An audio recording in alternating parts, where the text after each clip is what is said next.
पूर्ण परमात्मा, सर्वश्रेष्ठी रचनाहार कबीर देव प्रत्येक युग में इस धरा पर अवतरित होते हैं और एक आम जनसाधारण की तरह लीला करते हुए अपने वास्तविक घर यानी सतलोक की जानकारी भक्त समाज को देते हैं। किंतु उस समय हर कोई परमेश्वर को नहीं पहचान पाता। आज से लगभग 624 वर्ष पूर्व भी पूरी सृष्टि को बुनने वाले पूर्ण परमात्मा कबीर साहिब जी ने काशी नगर की जुलाहा बस्ती में एक टूटी सी झोपड़ी में 120 वर्ष तक कपड़ा बुनने की लीला करते हुए अपने तत्व ज्ञान व सतलोक की महिमा का गुणगान किया और समाज में फैले पाखंडवाद को खत्म कर भक्त समाज को एक सत्य भक्ति प्रदान की, जिसके करने से लोगों को परमात्मा वाले लाभ प्राप्त होने लगे, जिससे प्रभावित होकर उस समय हिंदू और मुसलमान दोनों धर्म के 64 लाख की संख्या में श्रद्धालु कबीर परमेश्वर जी के शिष्य हुए। वहीं दूसरी तरफ कबीर परमेश्वर जी को एक आम भक्त, संत व गरीब जुलाहा समझ उस समय के मुल्ला, काजी, पंडित और ब्राह्मण कबीर साहिब जी की महिमा चारों तरफ फैलते हुए देख ईर्ष्यावश आए दिन उन पर जुल्म करने की असफल कोशिश करते ही रहते थे। उन्हीं में से एक थी राजा सिकंदर लोधी के धार्मिक पीर शेख तकी द्वारा काशी में भंडारे की झूठी चिट्ठियां डालकर परमेश्वर कबीर जी को बदनाम करने की साजिश। इस कबीर ने तो हम सभी का जीना हराम कर रखा है। हमने उसे मारने की कितनी बार कोशिश कर ली, लेकिन वो हर बार किसी ना किसी तरह बच ही जाता है।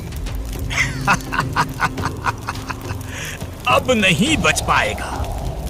अब की बार मैं ऐसा पैंतरा फेंकूंगा कि उसे काशी छोड़कर भागना ही पड़ेगा। ऐसा क्या सोचा है पीर जी? पास आओ।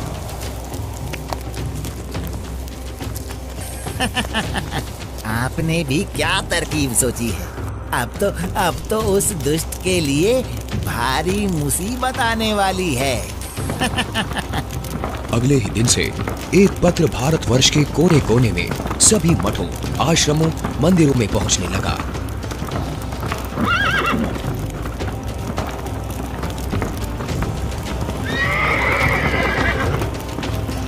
पत्र में लिखा था, मान्यवर कबीर सेठ पुत्र नूर अली अंसारी, जुलाहों वाली कॉलोनी, काशी शहर में 3 दिन का धर्म भोजन भंडारा कर रहे हैं, जिसमें सर्व साधु संत आमंत्रित हैं। भंडारे में प्रतिदिन प्रत्येक भोजन के बाद 1 सोने की मोहर व दोहर दक्षिणा में दी जाएगी।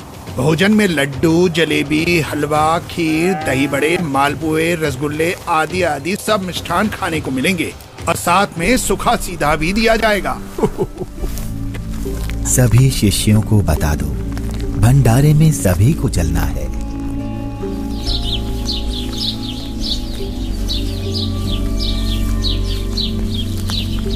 जगह जगह झूठी चिट्ठी के पहुंचते ही हर तरफ भंडारे की चर्चा होने लगी, जिसके बाद सोने की मोहर और दोहर के लालच में पूरे देश से लाखों की संख्या में लोग काशी में निश्चित दिन से पहले वाली रात्रि को ही पहुंचने लगे और देखते ही देखते पूरी काशी नगरी भंडारे में आए साधु संतों से भर जाती है।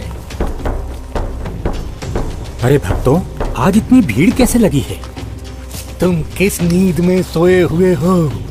तुम्हें पता नहीं यहाँ काशी में कबीर नाम का सेठ 3 दिन का भंडारा कर रहे हैं, जिसमें प्रत्येक भोजन के साथ 1 सोने की मोहर व दोहर भी दी जाएगी। आपको कोई निमंत्रण पत्र मिला है? हाँ, ये देखो चिट्ठी। ये जरूर किसी की बदमाशी है। मुझे जल्दी से गुरुदेव को सब बताना चाहिए। गुरुदेव, गुरुदेव, गुरुदेव। क्या हुआ रविदास? गुरुदेव, आज तो अपनी काशी छुटेगी। उन दुष्टों ने तो हद कर दी। आपके नाम की झूठी चिट्ठी बंटवा रखी है कि कबीर सेठ पुत्र नीरू 3 दिवसीय भंडारा करेगा, जिसमें प्रत्येक भोजन के बाद खाने वाले को 1 सोने की मोहर और 1 दोहर भी दी जाएगी। अच्छा, और अब उस झूठी चिट्ठी को लेकर लाखों की तादाद में लोग भंडारे के लिए आए हुए हैं। रविदास, आज तो सारी सीमाएं पार कर दी हैं उन नादानों ने। मैं गरीब आदमी, मेरे पास तो अपने परिवार के लिए ही मुश्किल से अनाज होता है। इतने लोगों को मैं कहां से भोजन खिलाऊंगा?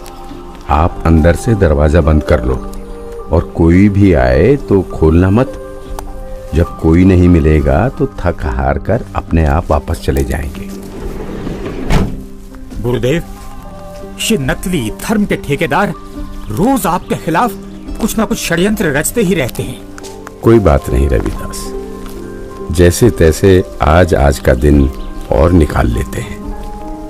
रात को निकल जाऊंगा मैं अपने परिवार को लेकर कहीं दूर। तंग आ चुका हूं मैं इनके इन रोज रोज के कारनामों से। मैं बोलता सच्चाई हूं और ये समझते उसको निंदा है। आ जाओ रविदास, बैठ जाओ। दोनों भगवान को याद करते हैं। आपत्ति के समय उसी को याद करना चाहिए। वही सबकी लाज रखते हैं, हमारी भी रखेंगे। जिसके बाद परमेश्वर कबीर जी अपने 2 रूप धारण कर, एक रूप में तो रविदास जी के साथ झोपड़ी में विराजमान रहते हैं तथा दूसरे रूप में ऊपर सतलोक में पहुंच जाते हैं।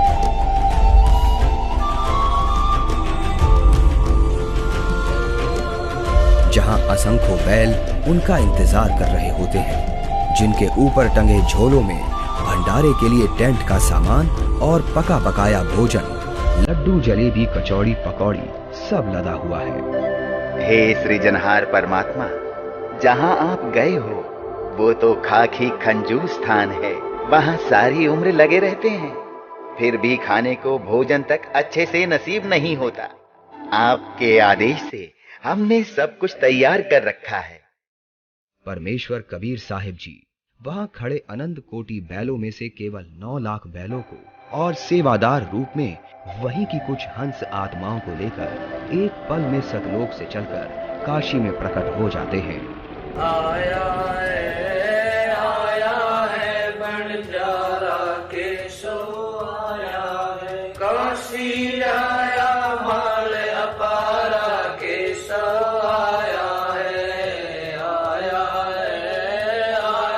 है बंजारा केशो आया है। 9 लाख बोडी बड़ी विशंबर, 9 लाख बोडी बड़ी विशंबर, दिया कबीर भंडारा केशो आया है।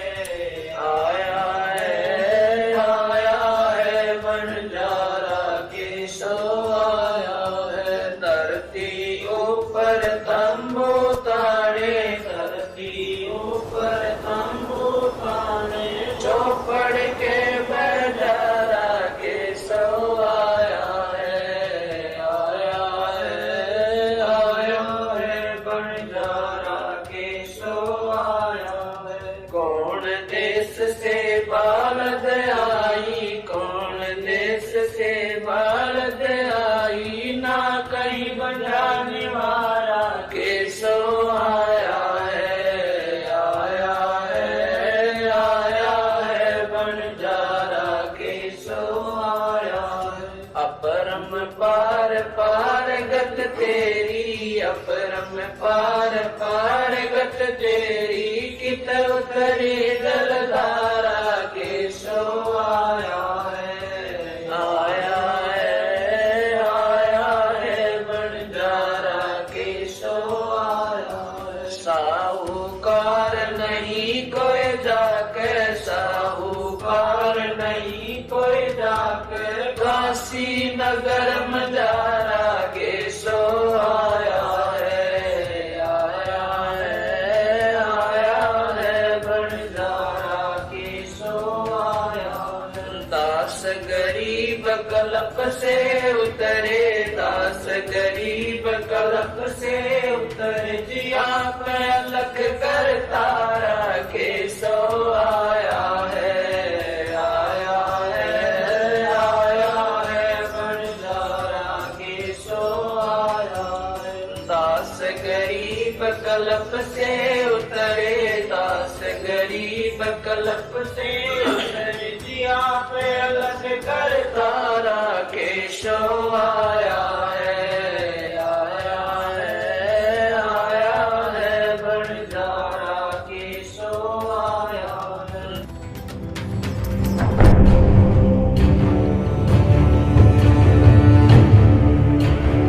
राजन, आपके गुरु का निमंत्रण आया है भंडारे का, आप चलेंगे नहीं क्या?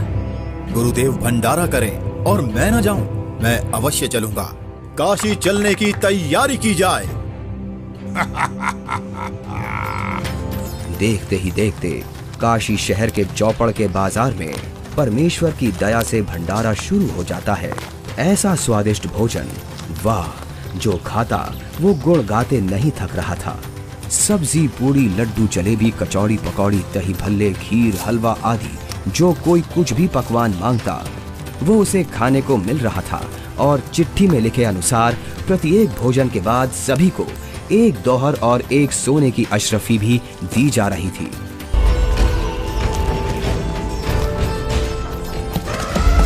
उधर से दिल्ली के बादशाह सिकंदर लोधी भी, जो परमेश्वर कबीर जी का शिष्य हो चुका था, अपने धार्मिक पीर शेख तकी के साथ भंडारे में पहुंच जाता है। अरे, ये क्या हो रहा है? ये भंडारा कैसे चल रहा है?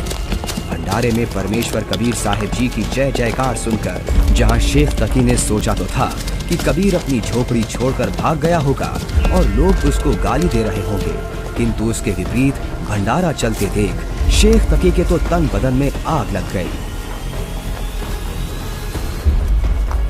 हे भक्तों, कबीर साहिब जी किधर हैं? कबीर साहिब जी का तो मालूम नहीं, किंतु उधर सफेद तंबू में एक व्यक्ति बैठा है, वही भंडारे की सारी व्यवस्था किए हुए है।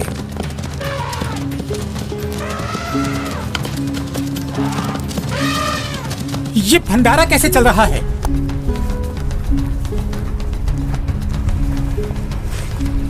कौन हैं आप और कबीर जी से क्या नाता है आपका? मैं एक बंजारा हूँ और कबीर जी मेरे पगड़ी बदल मित्र हैं। उनका संदेश मेरे पास गया था कि एक छोटा सा भंडारा करना है, थोड़ा सामान लेते आइएगा। और भंडारा चल रहा है। 18 लाख आदमी भोजन कर रहे हैं, ये इसे छोटा सा भंडारा कह रहा है। कबीर जी कहाँ हैं? वो क्यों नहीं आए? हे राजन, उनका दास जो बैठा है, उनको तकलीफ उठाने की क्या आवश्यकता? आप भोजन ग्रहण कीजिए। नहीं नहीं, भोजन भंडारा तो मैं गुरुदेव के दर्शनों परांत ही करूंगा।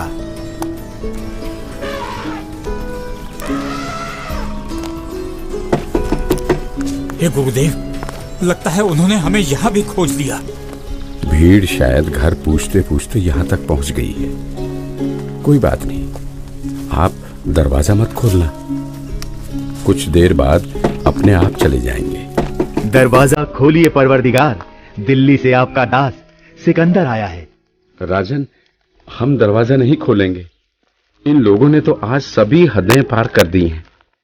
मेरे नाम से झूठी चिट्ठी डाल रखी है। मैं कैसे निकलूं बाहर? इस बनारस में कोई सेठ भी मेरा ऐसा जानकार नहीं है जो मुझे पैसे उधार दे दे। मैं तो बड़ी मुश्किल से ताना बुनकर अपने परिवार का पालन करता हूँ। इन लोगों ने मेरा जीना मुश्किल कर दिया है। बस आज रात होने का इंतजार है राजन। रात होते ही मैं अपने परिवार को लेकर कहीं दूर चला जाऊंगा। है परवरदिगार, आप मुझे नहीं बहका सकते।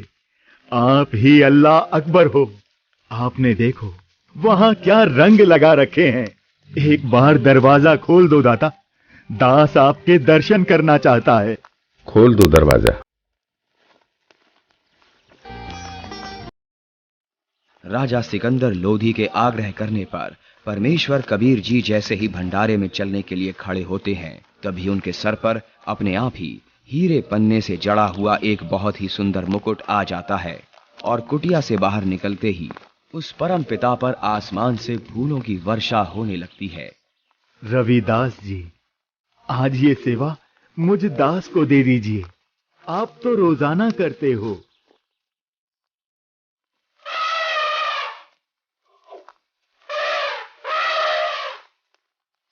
इनमें से कबीर जी कौन हैं? जिस पर बादशाह सिकंदर लोदी चवर कर रहे हैं वही कबीर हैं।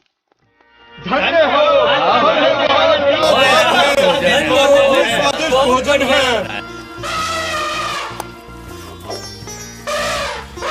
इसके बाद कबीर साहिब जी अपने ही दूसरे रूप केशव से मिलने के लिए उनके तंबू में आते हैं और जो ही परमेश्वर कबीर जी तंबू में प्रवेश करते हैं तो देखते ही देखते अपने आप उनके लिए एक सुंदर सिंहासन लगने लग जाता है जिस पर चारों तरफ हीरे पन्ने मोती जड़े हैं। परमेश्वर कबीर साहिब जी आसन ग्रहण करते हैं।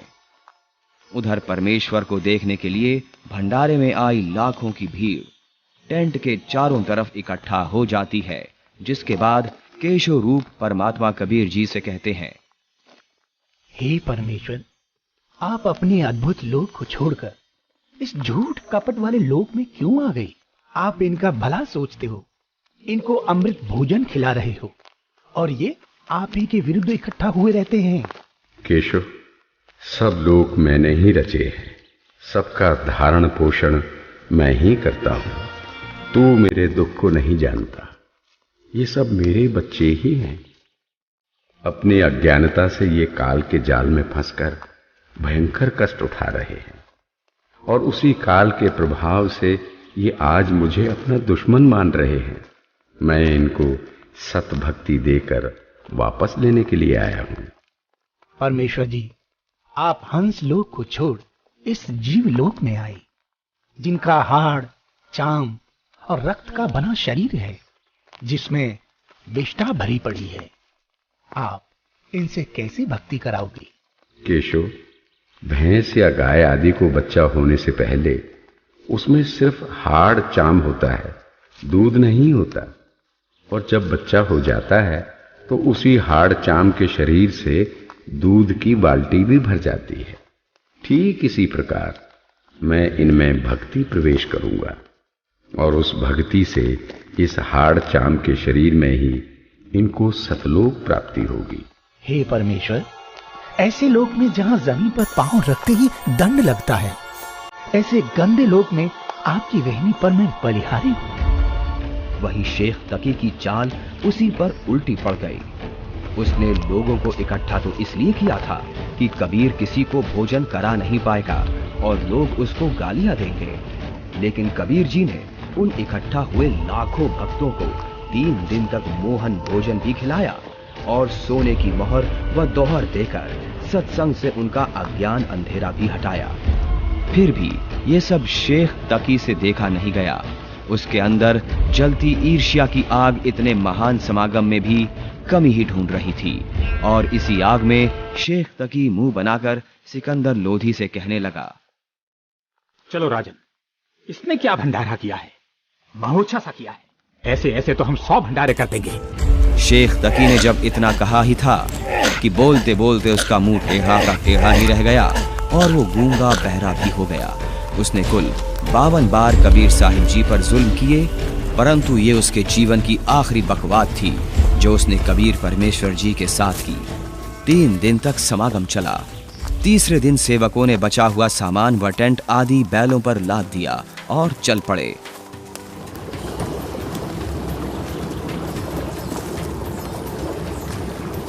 गंगा में पानी ज्यादा है, इसे अभी पार नहीं किया जा सकता। हाँ हाँ, अभी मत जाओ। बंजारे और बैल जैसे ही गंगा के किनारे पहुंचे तो गंगा का पानी एकदम कम हो जाता है और फिर सारे बैल निकल जाते हैं, जिसके बाद गंगा का पानी फिर से ओवरफ्लो होकर बहने लगता है, जिसे देख वहां खड़ी भीड़ आश्चर्यचकित रह जाती है। जाइए केशव, कहीं आपके बंजारे दूर ना निकल जाएं।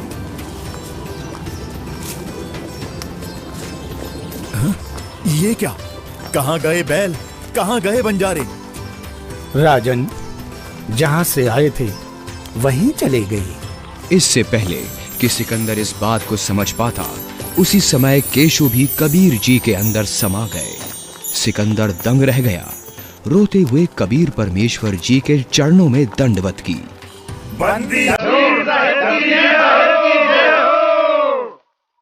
इस प्रकार परमेश्वर कबीर साहिब जी ने उन दुष्टों की इस साजिश को भी नाकाम करते हुए यह लीला की और भक्त समाज के सामने एक उदाहरण पेश किया कि चाहे कोई गरीब हो या अमीर, भगवान की भक्ति हर इंसान कर सकता है। जैसे मैंने कपड़ा बुनकर अपना व अपने परिवार का पेट पाला और भक्ति भी की, तो समय आने पर परमात्मा ने मेरी लाज भी रखी। उसी प्रकार आप भी मुझ पर यानी परमात्मा पर विश्वास करो और भक्ति करो। फिर देखना, जब कभी भी आपको मेरी आवश्यकता होगी तो मैं आगे खड़ा मिलूंगा। पर्वत पर्वत मैं फिरा, कारण अपने राम, राम सही के संत मिले, जिन सारे सब काम सत साहिब। अभी आपने देखी सत्य घटना पर आधारित 2D एनिमेशन वीडियो। आप सुनिए परमेश्वर कबीर जी और उन्हीं के रूप में आए केशव बंजारा जी की वार्ता की पूरी कथा का सार अमृतवाणियों के द्वारा संत रामपाल जी महाराज के मुखारविंद से। चौपड़ के बाजार फिर कर आए के सो पास, गरीबदास कुर्बान गति क्या क्या कहूँ विलास। पाट पटंबर बस गए ऊपर हीरे लाल, गरीबदास साहेब धनी डाये मुक्ता माल। केसो और कबीर का तंबू माई मिलाप, गरीबदास 8 पैर लग गोष्ठी निजगर गाप। केसो कहत कबीर से पूछत बाता बीन, गरीबदास क्यों उतरे ऐसे मुल्क मलीन। 100 योजन पर लगत है या दुनिया की गंद, गरीबदास केसो कहे हाड चाम का फंद। सुन कबीर सुर वेद हूँ केसो कष्ट करंत, गरीबदास गंदे मनुष्य मेला आन भरंत। बिष्टा जिनके देह में मगन फिरे दिन रात, गरीबदास केसो कहे जिन सिर यम की घात। सुन कबीर मन भावने तुम्हारी बात अगाध, गरीबदास केसो कहे तुमसे तुम ही साध। धन कबीर कुर्बान जा ऐसी रहरी तुम्हार, गरीबदास के सो कहे छोड़िए गंदा संसार। नरक भरे तिस उदर है रुदर भरी सब देह, गरीबदास के सो कहे या मनुष्य मुखे है। राम नाम कैसे भोर नरक नगीन शरीर, गरीबदास के सो कहे विलंबे कहाँ कबीर। दम बिन दे ही सही नहीं जमी आसमान, गरीबदास के सो कहे जहाँ रहन स्थान। हीरे पीले मोती जहाँ हीरे बदन सफेद, गरीबदास के सो कहे सुनो देश का भेद। लाल श्याम जहाँ रतन है नहीं भौतिक आकार, गरीबदास के सो कहे चल कबीर परिवार। सुन के सो अब वंदना कह कबीर संदेश, गरीबदास लोक में है हमारा परवेश। आड चाम की देही में दूध रतन सरवंत, गरीबदास घट पिंड में ऐसे है भगवंत। तन दूधी को पाड़ कर जय कोई देखे दूध, गरीबदास उस पिंड में आड चाम और गूद। हमरे ही हुनियारे है अमरा सर्जनहार, गरीबदास विधि भेद सुन खुला मुक्ति द्वार। युग 70 हम ज्ञान दिया जीवन समझा एक, गरीबदास घर घर फिरे दरे कबीरा भेख। 70 युग सेवन किए किन न बुझी बात, गरीबदास न समझात हूँ मोहे लगावे लात। कलप कोटि युग बीतिया हम आए हर बेर, गरीबदास के सो सुनो देन भक्ति की टेर। स्वर्ग मृत्यु पाताल में हम बैठे कई बार, गरीबदास घर घर से जा मार मार के मार। हमारी जात अपूर्वी पूरब रहनी हमारे, गरीबदास कैसे जुड़े पश्चिम के कतार। हम है ठेठ पूरब के उतरे औगट घाट, गरीबदास जी दक्षिण के यो नहीं मिलती साट। हम पूरब के पूर्वी उत्तर देश उतरंत, गरीबदास जी दक्षिण के यो नहीं संग चलंत। जिन्हों हमारी सीख ली काटू जरा मण जंजीर, गरीबदास के सो सुने ऐसे कहे कबीर। फिर बाजी विद न रचे वह नी जीव अवंत, गरीबदास सत्यलोक में अमर पटा पावंत अनंत कोट बाजी जहाँ रचे सकल ब्रह्मंड गरीबदास मैं क्या करूं काल करत जीव खंड किलों काल निकंद हूँ जीव वंश नहीं होए गरीबदास दुल्ला कहे शब्द में बूझे कोए मनुष्य जीव क्या बात है पशु पक्षी परवान गरीबदास दुल्ला कहे करहूं हंस अमान मैं बंजारा आदि का यही हमारी साट गरीबदास जी अबे करूं बोर न आवे बाट एक गाड्डा एक जलाइए यानी मोए सुहाए गरीबदास सतलोक में देहूं जीव पहुँचाए सोन कबीर के शोक है जो कुछ करो सुकीन गरीबदास मुख्तार तुम ही दीन वे दीन सुन सतगुर तो से कहूं तुम हो दीन दयाल गरीबदास आदीन में तुम साहिब अब्दाल अनंत कोटि ब्रह्मांड को तारत लगे नेवार गरीबदास के शोक है तुम ही दारमदार तुम ही दारमदार हो यहाँ कल्प नहीं इंच गरीबदास के शोक है सब तुमरे ही परपंच के सोतले सौदाम को 9 लाख बोली लीन गरीबदास बंधन किया बाजत है सुरबीन के सो और कबीर जित मिलत बेता एक दास गरीब कबीर हरि धरते नाना भेख बंजारे और बैल सब लाए थे भरमाल गरीबदास सतलोक को चले गए तत्काल आवत जाते ना लखे कौन नाम प्रकाश गरीबदास बुझ है कहाँ गए हरिदास हरि में हरि के दास है दासन के हरि पास गरीबदास पद अगम गति सात की उदास चलो सिकंदर बादशाह क्यों व्यर्था भक्त कमाए गरीबदास उस पीर के तन मन लगी भाए जेता शहर कबीर का हमरे बहुत अनेक गरीबदास सिख तक के लगी जुबान नेक गूंगा भया बोले नहीं जवाब जुबान गरीबदास मारा पड़ा बिन ही करो कमान एता दोष दरह कहाँ दग्ध जमी आसमान गरीबदास गूंगा भया बहरा हुआ कान।